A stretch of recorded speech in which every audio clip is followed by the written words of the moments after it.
Tonight was the first presidential debate between former President Donald Trump and Vice President Kamala Harris.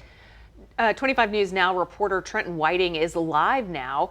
He's joined by Republican Party Chair Bill Pozzi, as well as former Democratic Party Chair John Griffin for a local perspective. Trenton.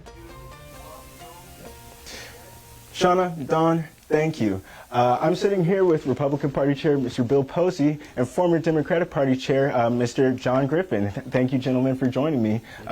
Just saw the debate here a few moments ago and just got done. So I wanted to get you guys' take on it. We'll start with you, Mr. Pozzi. What was a big takeaway for you in this debate? I was pleasantly surprised because it was really two lions in the den going after each other, and I really liked that Kamala stepped up and then Trump did his usual thing. So there was a lot of controversy, and I like that. That's funny. And you, Mr. Griffin? Well, I thought we've been talking about dogs and cats lately and who's eating whose cats and dogs, but I really thought it ended up sort of a mauling in one sense, that she seemed to be more focused on her game. She obviously said things to him that got him to go off the subject. Even when he was asked some friendly questions, he sort of went off on personalities and his crowd sizes and things like that. But it was a very, very entertaining debate. But having seen debates, I guess, in my life for 20 or 30 years, this is one that I think that was not going to be scored well for the former president. And so we'll stick with you, Mr. Griffin. Was there anything unexpected or that surprised you in this debate? A couple of things. One was when he was talking about tariffs, he appeared not to understand that tariffs increase the cost of things. In other words, when they come from China and they add a 20% tariff, people who buy the stuff are going to pay 20% more. He didn't seem to know that. And the other thing I thought was just shocking is when he was given some grapefruits by the moderators to sort of try to hit it on some of the things that he wanted to hit her on. Instead, he chose to go after her on other things other than the policies of the debate. So I thought that in that way she stayed very, very focused and he was off his game.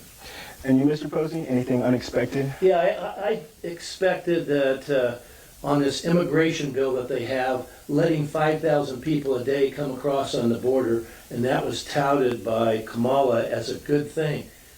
I wouldn't vote for that bill if it was the last thing I ever voted for, because it's really crazy. That's almost 2 million people a year coming in legally on this situation.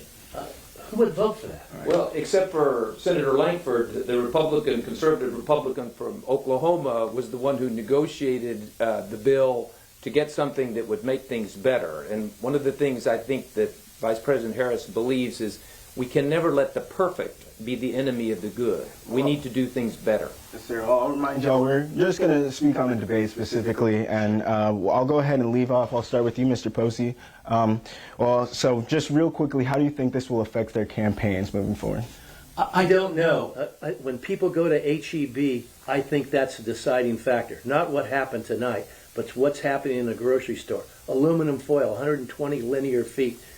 Pre-Trump, $4.68. Now, $9.46. The aluminum foil tells the story. I think the debate is a continuation of momentum that was built at the time that Vice President Harris became the nominee. She had a command of the issues. She has an understanding that inflation has been curbed a lot. Gasoline's now in the $2 again. We filled up today on our way back from Houston. Prices are curbing. These are things that the American people are going to have to decide. But if the question is about how this debate affects anything, I think it'll bring more momentum to the Vice President in her campaign going forward to the election. Well, thank you, gentlemen, so much for coming. It was a pretty big moment in the political space. We're just less than 2 months, away from the presidential election here in 2024. So we'll wrap things up here and send it back to you, Shauna and Don. Thank you, gentlemen, and thank you, Trenton, for that live interview.